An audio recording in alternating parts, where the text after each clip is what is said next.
kita harus sengaja untuk lebih merekatkan. Conversation atau bahasa atau pembicaraan kita juga begitu. Jangan jadi suami dan istri yang selalu mementahkan pasangannya. Baik di depan orang atau tidak di depan orang. Tadi di kebaktian sebelum ini saya ajarkan gimana caranya kita menjadi teman seumur hidup, teman. Karena suami istri itu bukan hanya kekasih, tetapi juga best friend. Harus begitu, harus dibangun friendship. Bukan karena anak, bukan karena bisnisnya, bukan karena pelayanan. Harus saling mengenal.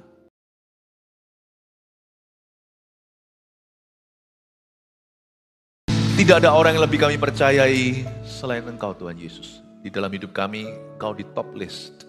Yang paling kami dengarkan, yang paling kami renungkan. Yang kami paling hiraukan dan perhatikan. Sebab no one is like you, tak ada yang sepertimu. Nasihatmu itu Tuhan, tidak ada kata bisa menjelaskan. Engkau begitu bijaksana dan berhikmat. Kami punya Allah yang hidup, yang nyata, penuh kuasa, nan bijaksana. Thank you Tuhan. Kami butuh hikmat-hikmat-Mu untuk mengarungi hidup kami, khususnya rumah tangga. Kami ingin sekali Engkau betul-betul pegang bujangan di dalam gereja ini. Memberi mereka cara pandang yang beda, persiapan hidup yang lebih matang. Dan kami berdoa untuk setiap orang yang sudah menikah, satu-satu Kau pegang. Sehingga pernikahan kami ada anggur baru. Dan mereka yang sudah menjadi janda atau menjadi duda, apalagi yang sudah ditinggal oleh pasangannya. Baik meninggal dunia atau karena apa. Berdoa, Engkau juga memberikan kepada kami kekuatan, kepada mereka kekuatan yang single parent terutama. Tuhan itu baik, Bapa bagi yang tidak berayah, suami bagi yang tidak bersuami. Tuhan Kau begitu mulia. Kami bersyukur kepadamu, Engkau hari ini akan mengajari kami sekali lagi. Sembunyikan hamba-Mu seperti biasanya di balik salib-Mu. Dalam nama Yesus. Amin. Puji Tuhan, shalom, shalom. Tuhan berkati, berikan tepuk tangan untuk Tuhan Yesus. Praise the Lord ya. Hari ini saya enjoy sekali dengan konferensi Cinta Kasih atau My Love Conference. Saya mengajar seharian, topik beda-beda tapi seputar setelah menikah ekspektasi apa. Anda jangan lewatkan satu pun, wajib didengarkan karena pesan gembala. Selain itu ini soal pernikahan, bukan hanya bagi orang-orang yang sudah menikah, ini penting didengar oleh bujangan. Setiap orang-orang yang masih lajang, harus punya visi dari Tuhan untuk masuk pernikahan. Dan yang sudah menikah suami istri, ini pesan-pesan yang diberikan minggu ini akan menjadi anggur baru dalam pernikahanmu. Akan menjadi minyak baru. Dan juga bagi grandma-grandpa misalnya, saya nggak berani gurui, ini akan memberikan Anda wawasan, apa yang selama ini Anda rasakan dan tahu sebagai kebenaran, saya akan taruh dalam kata-kata sehingga Anda bisa teruskan ke keturunan. Penting loh untuk diperlengkapi. Kebaktian ini saya sampaikan dari Matius 19, saya bacakan ayat 1. Setelah Yesus selesai dengan pengajarannya itu, berangkatlah ia dari Galilea dan tiba di daerah Yudea yang di seberang sungai Yordan. Orang banyak berbondong-bondong mengikuti dia dan ia pun menyembuhkan mereka di sana. Maka datanglah orang-orang Farisi kepadanya untuk mencobai dia. Mereka bertanya, apakah diperbolehkan orang menceraikan istrinya dengan alasan apa saja? Jawab Yesus, tidakkah kamu baca bahwa Ia yang menciptakan manusia sejak semula menjadikan mereka laki-laki dan perempuan. Dan firman-Nya, sebab itu laki-laki akan meninggalkan ayah dan ibunya dan bersatu dengan istrinya sehingga keduanya itu menjadi satu daging. Demikianlah mereka bukan lagi dua, melainkan satu. Karena itu apa yang telah dipersatukan Allah tidak boleh diceraikan manusia. Kata mereka kepadanya, jika demikian apa sebabnya Musa memerintahkan untuk memberikan surat cerai jika orang menceraikan istrinya? Kata Yesus kepada mereka, karena ketegaran hatimu, Musa mengizinkan kamu menceraikan istrimu. Tapi sejak semula tidaklah demikian. Tetapi aku berkata kepadamu, barang siapa menceraikan istrinya, kecuali karena zina, lalu kawin dengan perempuan lain, ia berbuat zina. Murid-murid itu berkata kepadanya, jika demikian halnya, hubungan antara suami dan istri lebih baik jangan kawin. Yang ini jangan ucapkan amin. Karena banyak orang masih mau menikah. Siapa di sini bujangan? Tolong angkat tangan. Yang sudah menikah jangan ikut angkat tangan ngaku-ngaku ya. Udah married kok masih merasa diri bujangan. Saya tanya yang bujangan tulen sungguhan 1, 2, 3 diangkat tangannya. Oke, puji Tuhan. Yang sudah menikah bisa angkat tangan? Wow, puji Tuhan. Di sini gak ada orang yang tidak laku. Lebih sebagian besar semuanya udah married. Haleluya. Yang sudah menikah maupun belum menikah, mari kita pahami wedding vow itu. Wedding vow itu sekalipun tidak ditulis di Alkitab, wedding vow itu terhadap Tuhan loh. Saya ulang ya, Wedding vow atau janji nikah itu seperti apa yang kita akhirnya berkata I do atau saya bersedia. Jangan kira semua perjanjian itu tidak akan digoyang. Segala perjanjian yang dengan Tuhan itu pasti digoyang setan. Godaan itu ada. Tapi ingat sekalipun wedding vow tidak dari ayat, wedding vow itu kepada Dia yang punya ayat, yaitu Tuhan Yesus. Anda tidak berjanji berkata saya bersedia atau I do kepada suamimu atau istrimu saja, tapi kepada Tuhan Yesus. Wedding vow kira-kira bunyinya seperti ini. Maukah engkau, yang laki-laki, mengambil yang perempuan sebagai istri yang sah, dalam bahasa Inggrisnya to hold and to have. Bagus ya? Untuk memiliki dan untuk mempertahankan. To hold and to have and to hold. Untuk memiliki dan mempertahankannya dalam suka dan duka. Lu suka, lu gak suka. Berarti gak ada yang namanya, aku sekarang sudah gak ada rasa cinta sama dia. Nonsense. Kebaktian tadi saya sudah jelaskan, udah dengarkan sendiri. Di mana ada kasih, cinta pasti bertumbuh. Kalau gak ada cinta, pakai kasih dulu. Dalam suka maupun duka, dalam kaya maupun miskin, dalam sakit maupun sehat. Untuk mengasihi dia seorang, tidak ada pihak ketiga tentunya, dan jikalau dikaruniai anak, akan mengajari mereka untuk takut akan Tuhan. Apa jawabmu?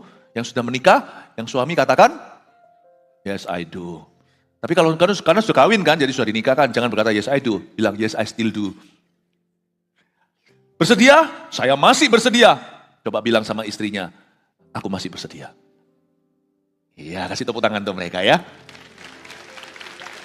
Istrinya jangan jawab gini, GR lu, aku sudah gak bersedia kok, jangan begitu. Hai perempuan, hai wanita, apakah kau memanggil laki-laki atau pria di sebelahmu sekalipun dia bukan Paima Wangzi, atau dia bukan pangeran berkuda putih seperti yang diidealkan. Dia orang yang sangat-sangat penuh kelemahan, tapi adakah engkau berjanji untuk mengambilnya sebagai suamimu yang sah dalam suka dan duka, kaya miskin, gendut kurus, tak tambahi, sakit sehat, akan mengasihi, menghormati dia seorang seperti jemaat menghormati Kristus.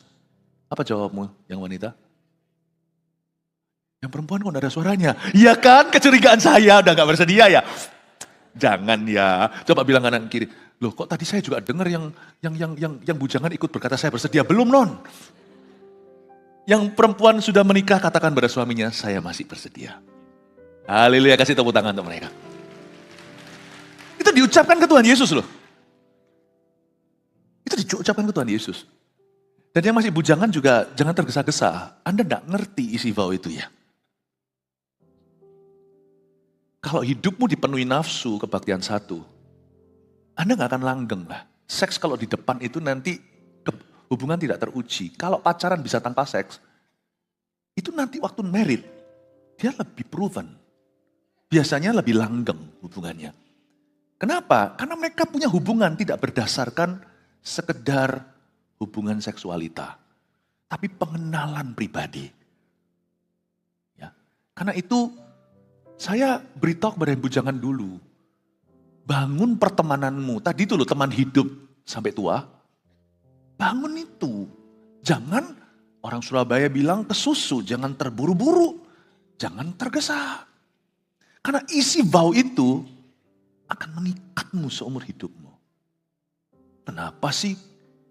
Kenapa kita ambil dulu di depan? Sabarlah, hanya dia satu. Sana bosan atau tidak, hanya dia seorang. Sadari bahwa vow itu, janji itu bukan at your convenience atau sesuai kenyamanan. Vow itu kepada Tuhan. Pada Tuhan. Zaman ini sekarang dunia penuh dengan promise breakers. Bukan promise keepers. Celakanya kita tinggal di dalam dunia orang baik masih ada tapi sudah langka orang setia. Loyalitas bukan lagi komoditas. Di zaman hidup sekarang zaman edan ini yang namanya loyalty itu susah dicari sungguhan. Jangankan pernikahan, hal-hal yang lain, pekerjaan lah, keluarga lah, whatever ya. Gereja juga sama, kesenggol sedikit, senggol bacok tuh. Langsung pindah gereja gua. Mana ada sih customer loyalty? Ya, Saya masih ingat dulu grandpa engkong saya, itu sabun ya, itu kemana-mana ya, itu sekarang pilihan banyak. Di zaman sekarang ini, kalau Anda tidak berpaut pada Tuhan dan tidak melihat padanya, apapun yang kau pegang tidak akan lasting, tidak akan awet. Tetapi pernikahan dibangun di atas dasar loyalitas. Loyalitas itu dibangun di atas dasar pengenalan akan firman, akan Tuhan Yesus. Supaya jangan sampai kita itu membangun rumah di atas dasar pasir, tapi gunung batu yang teguh. Penting sekali karena yang namanya pernikahan pasti diombang-ambingkan sama setan. 100%. Jangankan trouble marriage. Saya hari ini menyampaikan firman ini bagi pernikahan yang bermasalah. Jangankan yang bermasalah, yang tidak bermasalah aja juga akan mengalami semacam goncangan. Pasti, yang tidak bermasalah aja pasti mengalami goyangan. Jadi tidak ada pernikahan itu bisa stay kalau bukan kuasa Tuhan. Zaman dulu mungkin lebih mungkin. Karena zaman dulu itu loyalitas lebih disanjung tinggi. Zaman sekarang lebih tidak mungkin. Lebih tidak mungkin. Makanya itu pacaran itu menentukan. Saya bicara sekali-kali kepada yang bujangan, sekali-kali kepada pasangan yang sudah menikah, oke? Makanya pacaran itu penting. Pacaran itu fondasi. Jangan pernah kau remehkan. Jangan melulu mikirnya interior desainnya. Seksualita apalah, honeymoon, bukan itu. Yang perlu kau bangun dulu saat kau pacaran, hai bujangan, adalah masa pacaran itu adalah paku bumi. Itu fondasi. Fondasi itu tidak kelihatan. Itu pacaran. Nah, Pastor Philip hari ini mengembalikan visi pacaran yang benar. Saya rasa sudah waktunya. Sudah waktunya. Pacaran itu bukan trial and error, meskipun pacaran belum menikah. Jadi pacaran bisa putus, pernikahan gak bisa cerai, itu aja bedanya. Tapi pacaran itu bukan trial and error. Belum pikirannya retur, kalau sudah biasa begitu, nanti kalau nikah juga pikirannya pintu belakang. Pintu samping itu selingkuh, pintu belakang itu perceraian. Gak boleh, gak boleh. Pacaran itu masa-masa bangun sesuatu yang jadi culture pernikahanmu atau menjadi kebudayaan nikah Anda. Biasanya pacarannya itu salah, pernikahannya juga, pacaran betul aja pernikahannya bisa juga berujung. Gak keruan kalau orang itu berubah warna atau berubah setia. Seringkali kita mendapat penekanan finish well. Akhiri dengan benar. Yang penting kita itu bisa mengakhiri perlombaan iman. Izinkan sekali-kali saya kasih penyeimbangnya. You must also start well, you know. Gak hanya finish well, tapi start well. Harus mulai dengan benar, karena ada ayat. Jangan permainkan Tuhan, apa yang kau tabur, kau tuai, tidak kau tabur, tidak kau tuai. Itu ada loh. Seringkali pokoknya finish well lah, gak apa-apa. Tuhan bekerja sama dalam segala perkara. Tapi kita juga mesti start well. Saya ngerti ada perkecualian, ada orang yang gimana tapi akhirnya juga baik-baik saja, I know. Tapi kalau Anda bisa mempersiapkan diri lebih baik, kenapa tidak? Iman tidak membuat kita jadi teledor. Iman itu membuat kita jadi teliti. Starting well is very important. Sungguhan.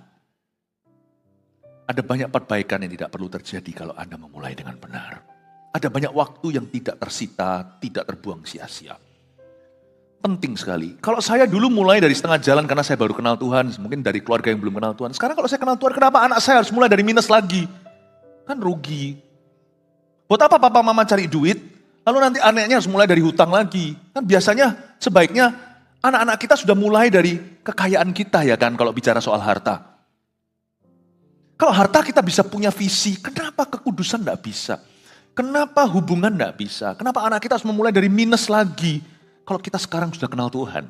Makanya itu persiapkan anak-anakmu Bapak Ibu supaya mereka start well too. If you did not start well, kalau Anda tidak mulai dengan baik, at least Anda bisa memulai anak Anda dengan benar. Jadi pesan ini akan berguna sekali bukan hanya untuk dirimu diaplikasi pada diri, tapi juga pada keturunanmu. Please start well. Nah sekarang saya coba jelaskan hingga kematian memisahkan kita vow ini apa. Janji nikah, ayat 1, setelah Yesus selesai dengan pengajarannya itu, berangkatlah ia dari Galilea dan tiba di daerah Yudea yang di seberang sungai Yordan. I love this about Jesus, saya suka sekali Tuhan Yesus itu guru. Dia bukan hanya gembala, dia bukan hanya Tuhan dan Juru Selamat, He's teacher. Itu guru. Saya bersyukur hari ini saya juga merasa Tuhan itu ngajari gereja kita loh. Meskipun melalui mulut saya, meskipun melalui persiapan saya merasa ada hal-hal yang saya tidak sengaja ucapkan selama khotbah seharian ini. Saya tahu Tuhan yang pegang kendali dan Tuhanlah yang mengajari. Saya percaya Tuhan itu suka mengajari umatnya. Terimalah pengajaran ini, karena gereja kita harus menjadi pembela kebenaran, karena kebenaran itu digerus di dunia ini. Ayat 2, orang banyak berbondong-bondong mengikuti dia dan ia pun menyembuhkan mereka di sana. Yesus gak cuma mengajar, Yesus juga menyembuhkan. Dia punya kuasa memulihkan, jadi itu kabar baiknya. Nanti di ujung khotbah ini, mari kita undang kuasanya waktu kita perjamuan kudus ya. Kita minta the power of His resurrection and restoration. Kita meminta kuasa pemulihan dan kuasa kebangkitannya. Bukan hanya teori yang kita terima. Waktu Anda menerima pengajaran yang benar dari firman, Anda menerima spiritnya Tuhan. Dan saya percaya ini akan memandikan. Ini akan membuat keturunan Anda beda. Katakan amin dulu. Ayat 3, nah di sini mulai biang kerok masalahnya. Orang Farisi, ampun selalu muncul. Tapi orang Farisi pun ada 2 tipe. Mari kita baca. Maka datanglah orang-orang Farisi kepadanya untuk mencobai dia. Gak baik nih. Mereka bertanya, apakah diperbolehkan orang menceraikan istrinya dengan alasan apa saja? Saya kasih sedikit latar belakang dari ayat 3. Orang-orang Farisi memang menjadi musuh bebuyutan, tapi gak semua orang Farisi itu jahat. Sebagian dari orang Farisi itu jahat.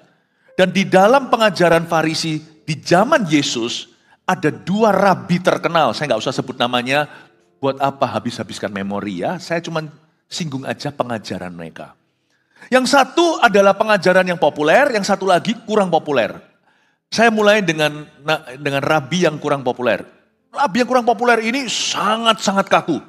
Nggak boleh cerai, titik. Udah. Memang sih nangkep hati Tuhan, tapi penyampaiannya salah. Hikmat di lapangan untuk melihat kasus per kasusnya tidak diterapkan. Sehingga dia cuma main pukul aja. No, you pendosa. No cerai, titik. Ada baiknya. Masih ada standard bearer ya. Rabi ini seorang guru Farisi, itu kurang populer. Khususnya di antara anak-anak muda. Karena dia berkata, no, tidak. Tapi dia gak memberi penjelasan. Saya pernah sekali khotbah di Korea, ya kan, yang di Korea, yang antar saya itu anak muda. Saya khotbah di gereja terbesar tahun 2010. Gereja terbesar di dunia. Itu sudah lama, 13 tahun lalu. Yang anterin saya itu ada anak muda yang setirkan mobil. Hari pertama belum buka bicara, hari terakhir dia lebih akrab karena saya terus yang ajak bicara. Di Korea ada satu hierarki, yaitu yang muda tidak boleh bicara dengan yang lebih harus sungkan, tidak bicara pada yang tua. Dan karena saya terus ajak dia bicara, akhirnya dia nyaman. Dia cerita sama saya, nah sekali dia buka, wah banjirlah waduk hatinya. Dia cerita, Pastor Philip, saya rasa gini, di gereja kami diajarkan, pokoknya mau dapat jodoh, doa. Kalau Tuhan bilang dia ya dia, jangan lihat tampangnya. Dia lihat saya, tapi aneh katanya. Semua gembala-gembalaku, istrinya cantik-cantik. Dan kita kan dari gereja yang sangat mengindahkan anak-anak muda, sangat sayang lah ya. Saya cerita sama dia, bukan gitu, saya jelaskan.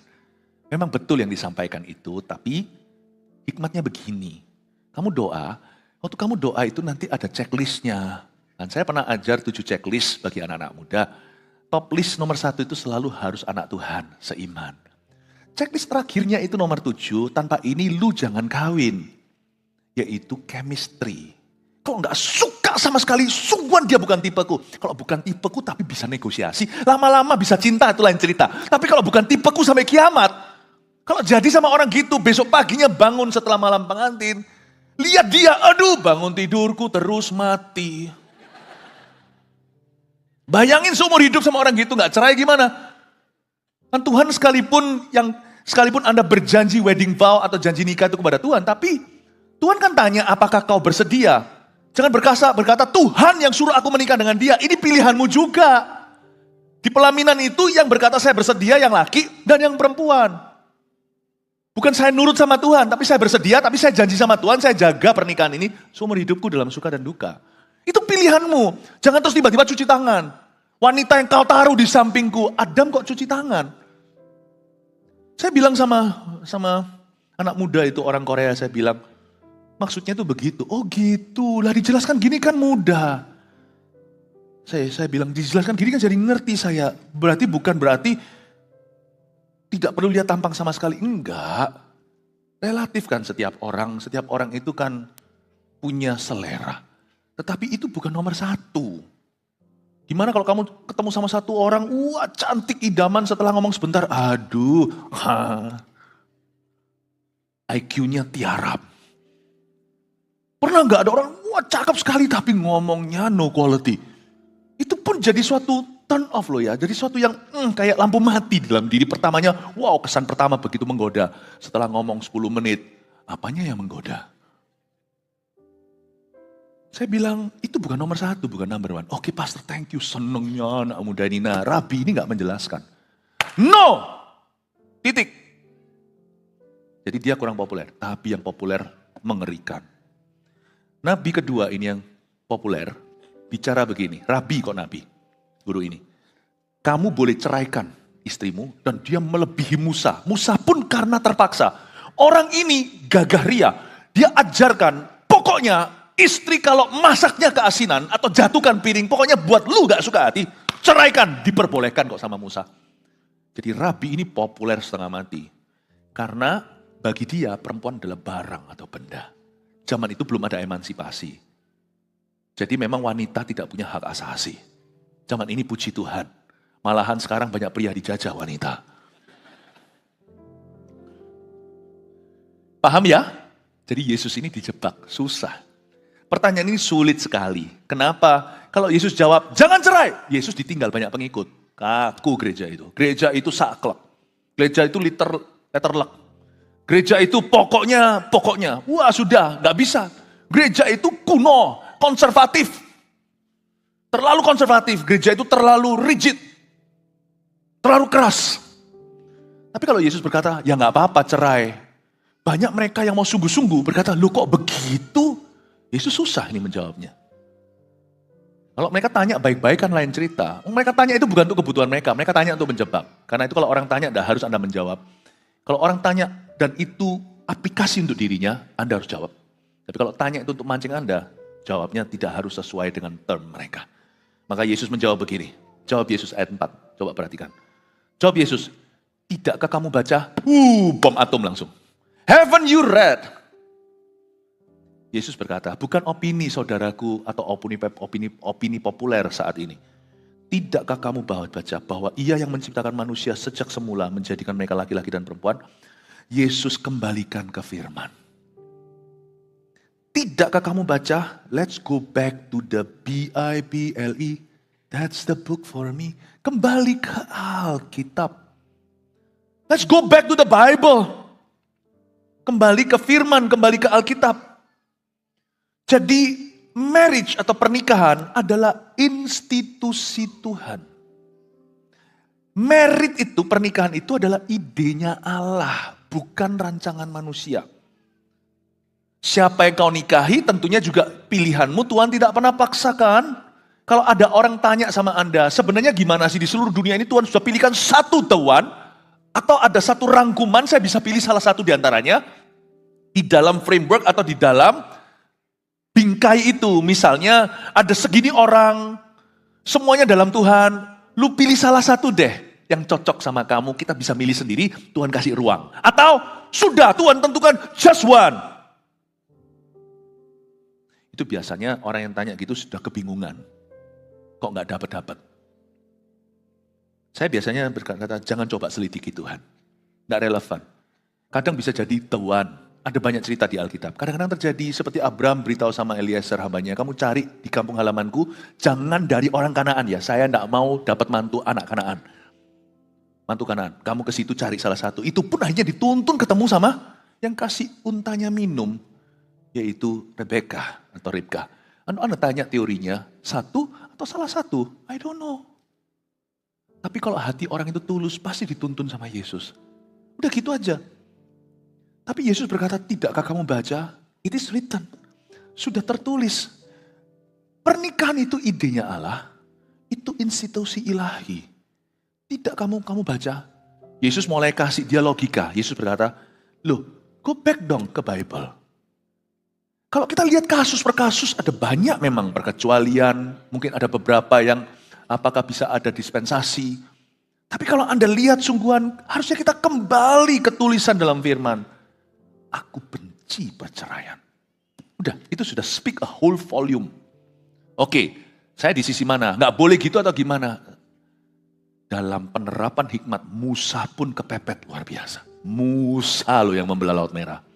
Tapi Yesus ingatkan untuk melihat gambar besarnya. I hate divorce. Aku benci perceraian. Sudah langsung tahu. Dia tunjukkan kepada Bapak. Tidakkah kamu baca? Apakah kamu buta? Apakah kamu tuli? Dibalik sama Tuhan. Apa kata Alkitab loh? Mereka tahu, mereka belum punya Matius, Markus, Lukas, Yohanes. Itu kan perjanjian baru. Mereka kan punya Maleaki. Benang merah terakhir, silver lining kan. Di Maleaki dikatakan, aku benci perceraian. Kamu harus setia kepada istri masa mudamu. Bukan istri muda ya. Istri masa muda. Aku benci perceraian. Itulah sebabnya jangan terus jatuh cinta terus langsung iya. Mesti doa karena keputusan nikah. Bujangan dulu ya anak-anak muda.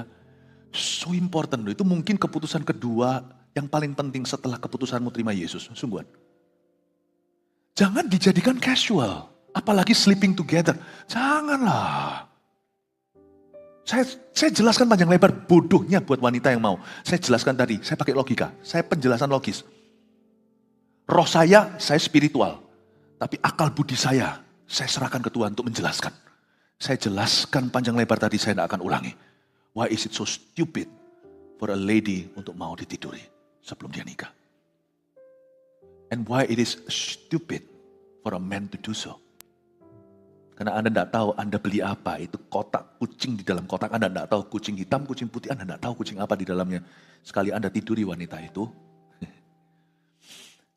good luck my friend, your children will call her mom. Anakmu suatu hari akan manggil dia mama. Tapi saya tidak mau, saya tetap memberikan jalan keluarnya. Makanya hari ini sebenarnya khotbah konferensi cinta kasih ini gampang-gampang susah. Susahnya di mana? Saya harus menunjukkan semua pintunya sekalipun hanya Yesus satu pintu. Tapi saya tunjukkan. Jikalau terlanjur seperti apa? Kalau orang sudah tidak perjaka atau perawan waktu masuk di pelaminan, gimana? Itu saya jelaskan semua. Tapi sekarang coba saya tetap tekan penekanan saya pada tidak ada jalan keluar dari pernikahan. Ini bukan sebagai kerangkeng atau sebagai penjara, tapi sebagai keputusan penting di hidupmu. Dan orang yang sudah menikah harus memikirkan, bukan memikirkan, tidak boleh meninggalkan wedding vow-nya. Karena itu Tuhan anggap kalau kita break atau kalau kita break that promise, kalau kita bisa ingkar janji itu, maka Tuhan tidak akan berkenan apapun lagi yang kau lakukan. Karena ayat-ayatnya, seorang yang melanggar satu hukum, dia telah melanggar semua hukum. Sebab dia yang berkata jangan mencuri juga berkata jangan berzina. Ini bukan tekanan hukum Taurat, ini hanya berkata bahwa Anda tidak bisa lari dari Tuhan, kemanakah aku dapat pergi menjauhi rohmu Tuhan. Kalau kita tidak bisa keep one promise dari Tuhan, apalagi yang jelas-jelas di pelaminan dilihat semua orang dan dipertanggungjawabkan, apapun lagi janjimu, tak akan berlaku. Dan apapun janji Tuhan tak akan berlaku dalam dirimu. Makanya, di dalam dunia ini ada yang namanya career breaking sin, atau dosa yang menghancurkan karier. Coba Anda lihat di mana-mana. Bahkan presiden pun mengalami impeachment atau bahkan diturunkan. Itu adalah perselingkuhan. Atau infidelity atau ketidaksetiaan. Itulah sebabnya selingkuh bukan standar lagi. Biarkan dunia semakin edan, kita doakan. Gereja gak boleh ikut-ikutan, jemaat gak boleh ikut-ikutan. Saya larang sebagai gembala sidang di dalam nama Tuhan. Atas nama Tuhan saya berani bicara. Kalau perintah. Saya larang jemaat yang saya gembalakan untuk selingkuh. Kita semua termasuk saya tidak boleh, saudaraku. Berikan tepuk tangan untuk Tuhan Yesus.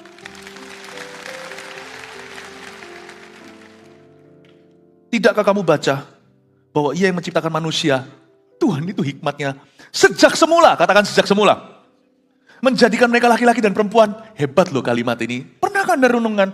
Tuhan bilang, tidakkah kamu baca? Langsung Tuhan tunjuk ke kitab Kejadian, Adam dan Hawa. Sejak semula Ia menjadikan mereka laki-laki dan perempuan. Tahu nggak? Bagi Adam dan Hawa, perceraian bukan opsi loh. Waktu mereka menikah itu mereka masuk sesuatu yang nggak bisa keluar. Kalau mereka keluar, gak ada pilihan lain soalnya, yang lainnya gajah jerapah. Itu maksudnya sejak semula. Tapi masalahnya celakanya sekarang. Kalau kita keluar dari pernikahan, ada yang bahasa Ibrani-nya nampani. Kalau dulu gak ada, dinosaurus. Bisakah Anda waktu masuk pernikahan kembali ke sejak semula? Balik lagi ke zaman primitif itu, ketika Anda di luar semuanya, secantik apapun perempuan yang akan nampani, atau yang akan tangkap Anda, atau laki-laki yang mau memberi wadah, kalau Anda masih cantik dan muda, siapa gak mau ya kan? Bisakah Anda melihat semua opsi-opsi itu mereka hanya gajah dan jerapah? Aku harus bereskan dengan pasanganku. Kalau enggak, aku harus hidup bujangan di tengah-tengah jerapah, serigala, dan gajah. Orang menikah itu di dunia dalam kamus hidupnya sudah enggak ada pria lain. Sungguhan seolah-olah di dunia ini laki ya cuman suaminya. Perempuan ya hanya istrinya. Di luar sana semuanya, sorry ya, bukan berarti di luar Irene Safira, Anda semua gajah dan jerapah. Yes, dalam hal cinta kasih seperti itu atau loyalitas, yes, you are all just giraffe to me. Anda semua hanya gajah. Sorry, mau benci saya, monggo silakan. Saya tidak bisa jadi hamba Tuhan kalau pernikahan saya tidak lebih dulu di situ. Ini yang membuat aku layak untuk melayani. Tanpa ini, kalau ini sampai patah, jangan ikut saya ya. Apapun yang saya ajarkan sudah tidak ada kuasa. Career breaking sin, you see. Makanya itu kita mesti doakan setiap hamba-hamba Tuhan di gereja kita. Karena setiap apapun pernikahannya akan digoyang. Puji Tuhan, karena Tuhan setia. Harus begitu. Bagi saya di luar Irene, istriku, semua orang cimpansi. Sorry ya, tidak bermaksud begitu ya. Oke, karena sejak semula Allah menjadikan laki-laki dan perempuan. Kata laki-laki perempuan itu bukan kaum Adam, kaum Hawa. Just Adam dan Hawa. Bisakah Anda masuk pernikahan tidak ada konsep pintu belakang? Bisa nggak? Jangan sampai di zaman Eden ini kita masuk pernikahan, ya nanti kalau enggak. Kalau aku hilang cinta gimana? Kamu hilang cinta, balikkan cintanya. Kalau enggak, cintai monyet. Jadi dari situ kita mengerti konsep ini. Jangan hanya baca ayat. Renungkan, tidakkah kamu baca bahwa Ia yang menciptakan manusia sejak semula menjadikan mereka laki dan perempuan. Kalau kita baca ini, masa Yesus menjawab apa-apa? Pertanyaannya kan bukan begitu, boleh cerai enggak? Tuhan berkata, kamu tahu enggak sejak semula? Perceraian itu enggak ada. Kenapa? Kalau cerai ya dia harus kawin sama gajah. Dan firman-Nya, sebab itu laki-laki akan meninggalkan ayah dan ibunya dan bersatu dengan istrinya sehingga keduanya itu menjadi satu daging. Tujuan dari pernikahan, ini saya nggak usah ulangi visi pernikahan yang benar, tadi saya lebih elaborasi, tapi saya kasih singkatnya aja sehingga keduanya itu menjadi satu daging. To be one flesh, untuk menjadi satu daging itu adalah tujuan pernikahan. Pernikahan itu harus mengusahakan untuk lebih banyak together daripada apart. Memang nggak bisa selalu bersama, sungguhan. Orang kerja, bahkan pelayanan, kadang-kadang kita harus misah meeting, pisah kerja, pisah kantor, melakukan ini. Belum lagi hidup ini sudah memisahkan kita. Kita harus selalu senantiasa berusaha to be more together. Itu bisa menjadi sama-sama, itu harus. Usahakan. Karena arus dunia itu set apart atau memisahkan. Kita harus sengaja untuk lebih merekatkan. Conversation atau bahasa atau pembicaraan kita juga begitu. Jangan jadi suami dan istri yang selalu mementahkan pasangannya. Baik di depan orang atau tidak di depan orang. Tadi di kebaktian sebelum ini saya ajarkan gimana caranya kita menjadi teman seumur hidup. Teman. Karena suami istri itu bukan hanya kekasih. Tetapi juga best friend. Harus begitu, harus dibangun friendship. Bukan karena anak, bukan karena bisnisnya, bukan karena pelayanan. Harus saling mengenal. Kalau enggak nanti ya celakanya begini. Di depan orang banyak kita bisa heboh bersama-sama. Wah kompak, nanti kalau sendirian diam-diaman. Itu berarti mereka itu partner, but not friends. Not friends. Kadang-kadang saya malah justru iri, bukan iri, enggak iri juga enggak sih. Kadang-kadang saya juga mengagumi mereka yang enggak punya anak. Karena mereka terpaksa jadi teman. Enggak jadikan anak menjadi penengah. Ingat loh, Anda itu menikah bukan demi anak. Meskipun punya anak. Makanya lihat suami istri yang tidak punya anak, tetap mereka bisa jadi indah pernikahannya di mata Tuhan. Bangun kebersamaan. Pembicaraan juga jangan terus kita itu mementahkan, membantah pasangan kita. Karena itu akan menjauhkan gitu loh. Selalu pilih-pilih, pilihlah apa yang membangun bukan meruntuhkan pernikahanmu. Karena kalau dibiarkan di zaman Eden, pernikahan itu akan runtuh sendiri. Dan kalau kita tidak bangun pertemanan, persahabatan kita hanya kemitraan, cepat lambat akan runtuh nanti. Waktu sudah anak besar, waktu sudah retire atau pensiun. Anda jangan kaget loh ya fenomena di dunia. Orang umur 65-70 baru cerainya. Ada juga yang sudah menikah puluhan tahun cerai nanti. Karena mereka kehilangan kebersamaan sudah. Hati-hati. Ya. Saya dorong Anda untuk mengerti bahwa marriage is to be one flesh. To be one flesh di sana artinya bukan menjadi satu daging, karena satu daging lewat seksualitas tercapai ya. Tapi yang disebut dengan satu daging itu menjadi seperti Kristus. Itu seperti perjamuan kudus. To become one flesh in Christ. Menjadi satu dalam Kristus. To be like Christ, untuk menjadi seperti Kristus. Itu sudah menjadi peraturan mainnya sejak pacaran sebenarnya. Bukan berarti menjadi seperti Kristus itu berarti melulu doa, melulu baca firman, melulu ke gereja, ya enggak. Menjadi seperti Kristus itu berarti menemukan hal-hal dalam Kristus yang bisa di-enjoy together. Hal-hal yang baik dan benar, yang bukan berujung dosa. Hal-hal yang sifatnya saling membangun. Dan yang ada masa depan. Baik itu hobi, kayak karir, kayak whatever. Harus dibangun bersama-sama. Menjadikan mereka laki-laki dan perempuan, menjadikan mereka satu daging, ayat 6. Demikianlah mereka bukan lagi dua, melainkan satu. Karena itu apa yang telah dipersatukan Allah tidak boleh diceraikan manusia. Jadi alasan-alasan tidak boleh cerai sudah jelas. Inconvenience is not one of them. Is one of them maksudnya. Nggak nyaman. Pernikahan kami sudah tidak nyaman, sudah nggak convenient. Itu nggak bisa cerai. Ya kerjakan ketidaknyamananmu. Jadikan nyaman. Kalau ada kemauan, ada jalan. Tapi kedua, tidak ada cinta. No more love sih. No love anymore. Mungkin Anda tidak fall in love, tapi you must stay in love. Tahu ya fall in love? When I fall in love, it will be forever. Wah, sudah gitulah. Fall in love itu sangat berbunga-bunga, sangat fantastis. Jangan kita iri melihat drama Korea mereka fall in love. Drama Korea kan cuma 18 seri. Anda mau kagum itu, jangan kagum sama yang pencitraan. Kagum sama mereka yang beruban, yang udah pernikahannya puluhan tahun. Cara saya melihat papa saya kalau setirkan mama saya, itu saya belajar dari situ. Tangan rentah. Papa saya gudoh-gudoh, goda-godain mama saya. Kayak istrinya, tapi juga kayak anaknya. Saya melihat saya berkata, I want to end like this. I want to end like this. Saya mau seperti itu. Staying in love. Bukan falling in love. Tuhan tidak pernah berkata, jatuh cintalah kepada Tuhan. Tapi kasihilah Tuhan. The best kind of love is committed love. Cinta kasih yang paling abadi, yang paling indah. Itu cinta kasih yang komitmen seperti cincin kawin kita. Tidak ada endingnya, tidak ada mulanya. Bundar. Bundar seperti perut bapak-bapak yang sudah menikah puluhan tahun tentunya. Itu dia. Staying in love. Gak ada lagunya. Mana ada. Gak populer lah lagu itu. Kalau when I fall in love. Wah itu baru. Ya. Tapi staying in love itu more glorious. Itu yang lebih real. Karena itu dikatakan di sini apa yang Allah persatukan gak boleh diceraikan. No love tidak bisa menjadi alasan berhenti married atau cerai itu. No love dan mulai mengasihi, cintakan kembali. Mulai mengasihi, cintakan bertumbuh. Cinta orang secinta apapun juga seperti yang diilustrasikan lewat drama. Cinta itu bisa habis.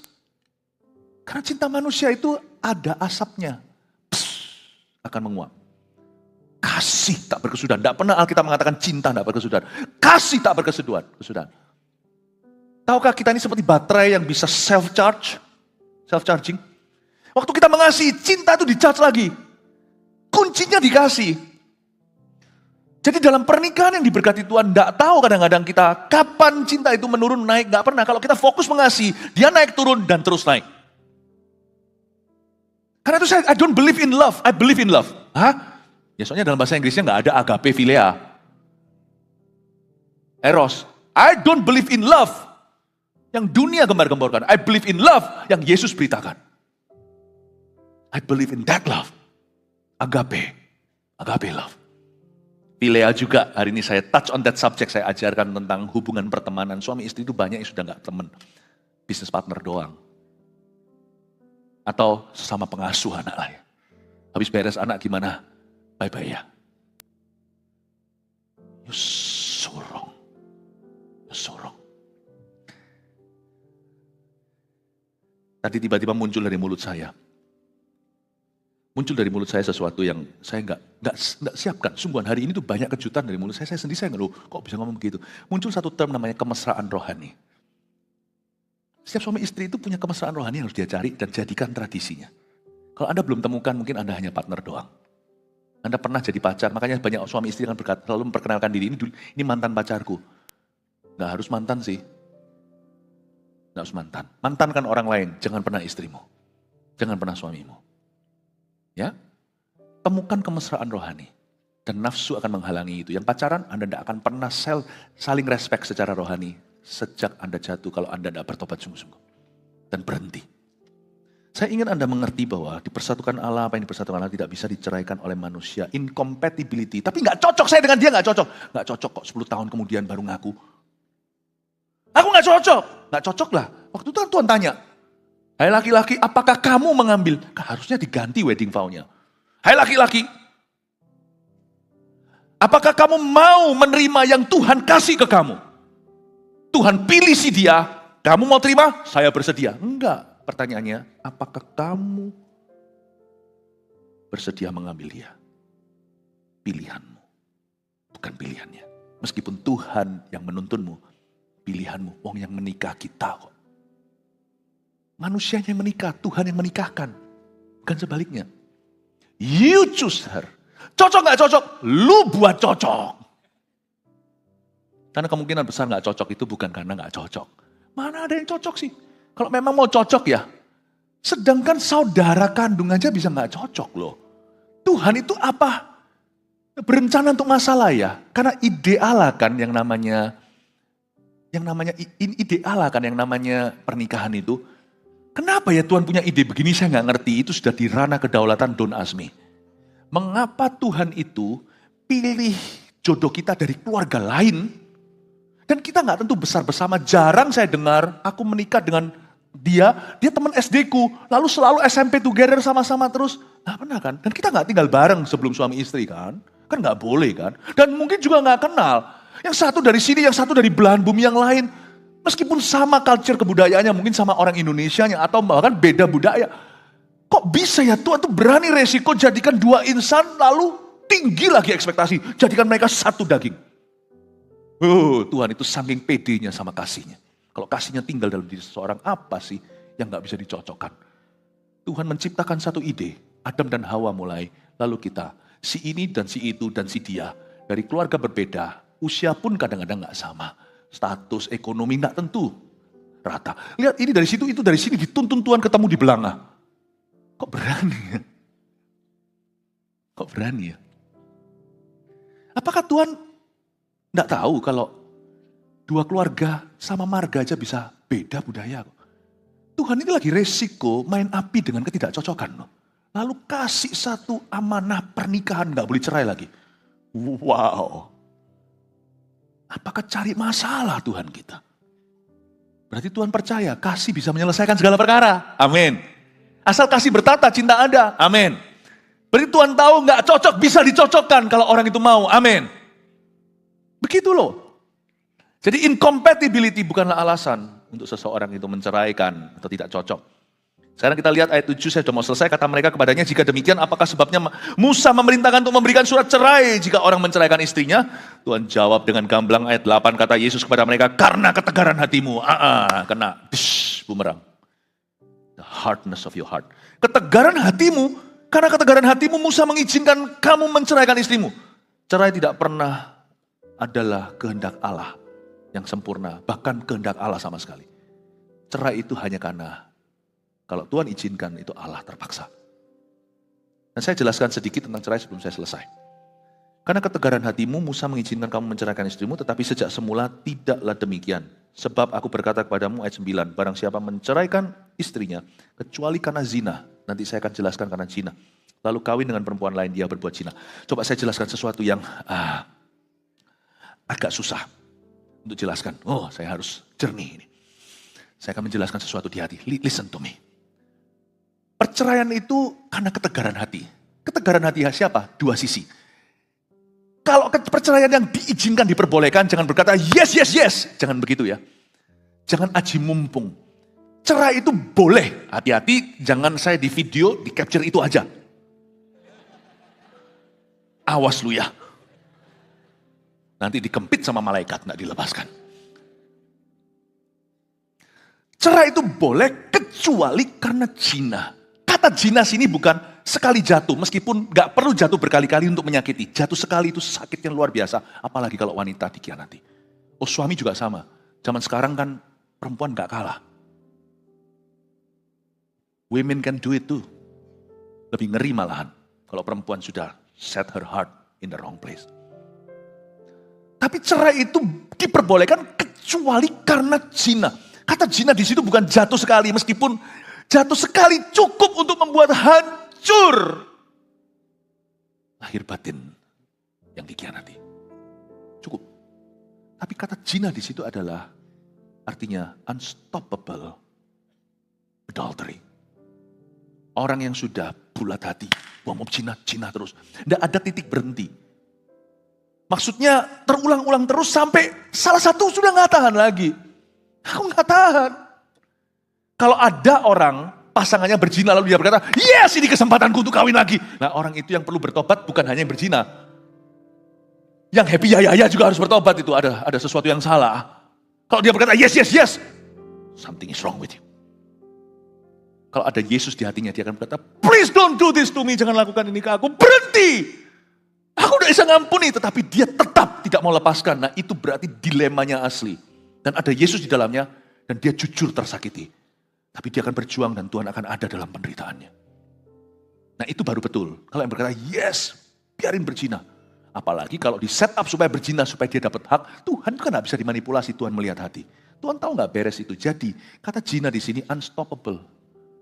Adultery, terus menerus, dan memang gak mau berhenti. Yang satu udah merengek-rengek, minta mohon, please jangan. Kalau satu titik udah keterlaluan, dia naik banding ke Tuhan, aku gak tahan. Dan Tuhan yang melihat hati tahu orang itu tulus berseru. Bukan karena dia punya agenda pribadi. Tuhan akan berkata, go ahead. Jadi, seringkali yang namanya perceraian terjadi karena yang disakiti mengeraskan hati. Bisa jadi, aku gak mau lagi. Kalau tanya sama Tuhan, Tuhan akan berkata satu ronde lagi. Bukan berarti satu kali lagi adultery atau perzinahan. Kasih waktu lagi. Tapi Tuhan tuh gak bisa maksa, gak mau maksa. Kalau Tuhan lihat kita sudah gak bisa. Berarti perceraian baru terjadi kalau salah satu gak tahan. Bisa jadi dari sisi yang dikhianati, sudah gak tahan. Tapi jaga-jaga yang dikhianati gak tahan, cerai itu pun bukan jalan pintas loh. Karena cerai tidak menjawab. Karena cerai itu memulai sesuatu yang baru, apalagi jika orang itu udah umur berapa. Cerai tidaklah jalan mudah. Sekali terjadi cerai, keturunan kita lebih ada opsi ke sana karena pernah terjadi.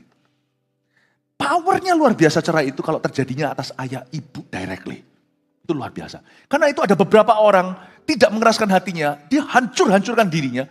Demi putra-putrinya, aku tidak akan cerai. Supaya tidak ada legacy atau warisan cerai di dalam keturunan saya. Lebih baik merugi, toh heaven menanti, toh sorga menunggu. Karena kita semua tahu, bahwa cerai itu bukan solusinya akhirnya. Cerai itu meriset sesuatu, tapi tetap bagaimanapun juga, pernikahan yang sama yang bermasalah, itu masih lebih mudah. Izinkan saya ngomong gini, ini bisa subjektif, Anda bisa bantah. Tapi ini pesan pengembalaan, jadi kalau Anda tidak digembalakan di Gereja Mawar Sharon, di GMS, lalu Anda mencoba komentar ini, itu bukan urusanmu. Saya ngomong sama jemaat saya. Pertimbangan-pertimbangan ini perlu. Bukan berarti ujungnya cerai atau enggak kalau ada pernikahan bermasalah. Tapi ini sebagai pertimbangan hikmat, bukan seperti rabi yang cuma main pukul, atau yang liberal. Dengarkan baik-baik. Bagaimanapun juga, pernikahan yang sama yang bermasalah itu jauh lebih mudah daripada spekulasi di pernikahan baru. Jikalau saya hari ini diterkam sama macan, saya sudah kena satu, saya tahan sama tangan, giginya sudah masuk satu di sini, 2, 3, sudah pasti itu, jelas sekali lengan saya kiri pasti diamputasi. Tapi saya selamat, leher saya tidak kena, saya tutup kena di sini. Saya punya opsi, saya lepas dari mulut singa, saya boleh masuk ke mulut buaya. Saya bilang, enggak wis, saya stay di singa aja. Paling enggak saya sudah hafal giginya di mana. Ngerti maksud saya? Kalau saya dicabut, oke, cerai. Buaya! Masuk saya harus belajar lagi, sabetan daripada ekornya. Nggak tentu loh. Karena di dunia ini orang trauma tahu laki-laki semua sama. Itu orang trauma. Nggak betul itu. Laki-laki sebelahmu itu suamimu nggak seperti itu. Ya, ya bapak-bapak ya. No, enggak. Ya enggak. Bilang sama istrinya, aku nggak kayak gitu. Tapi Anda nggak tahu, kadang-kadang bisa hoki, bisa dapat bukan buaya. Tapi bisa jadi. Kalau saya sudah terlanjur masuk 3 gigi, saya teruskan. Sekalian amputasi, saya selamat nyawa. Saya tahu usia berapa daripada saya masuk ke gigi buaya. Saya nggak tahu caplokannya gimana. Singa besar giginya, buaya itu kecil-kecil. Gigi tikus tapi saya nggak akan ngerti gimana menghadapi itu. You think cerai is solution? Restorasi itu solusi. Tapi kadang-kadang nggak bisa dihindari. I understand, saya mengerti. Kalau itu mesti terjadi. Makanya itu prevention is better than cure. Pencegahan lebih baik daripada pengobatan. Anak-anak muda harus dituntun. Anda mesti tuntun anak-anak muda Anda. Di rumah. Mesti dituntun. Kalau sampai terjadi atasmu, beritahu sama anak-anak. Please jangan trauma, nanti kamu jadi kayak papa atau jadi kayak mama.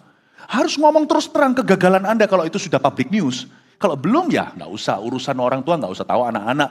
Apa yang bisa dilakukan? Kalau nggak usah situasi itu jadi berabe dulu. Tapi kalau sudah menjadi, sudah meluas melebar dan sudah tidak tertolong lagi alias amputasi pernikahannya dan Anda harus ngomong, apa salah? Nggak masalah. Please don't follow that. I hope for your best. Tapi tetap akan ada resikonya. Bukan berarti keluarga dari keluarga broken home itu orang pasti cerai, nggak tentu loh. Ada keluarga baik-baik terus ada cerai juga bisa. Selalu mulai dengan kartu perdana. Tapi gimana pun juga, histori nggak bisa dihapuskan atau sejarah. Coba Anda lihat ya. Beberapa orang di sini tidak makan gula-gula, kenapa kok ada sakit gulanya? Kenapa kok ada orang yang nggak pernah makan yang gila-gila, kolesterolnya tinggi sekali? Itu kan juga tetap ada nurunnya kan? Tanya dokter coba. History itu ada dan nggak bisa dihapuskan. Jejak digital misalnya, apalagi jejak fisik dan darah. Bapak ibu saudara mesti harus hati-hati, jaga diri.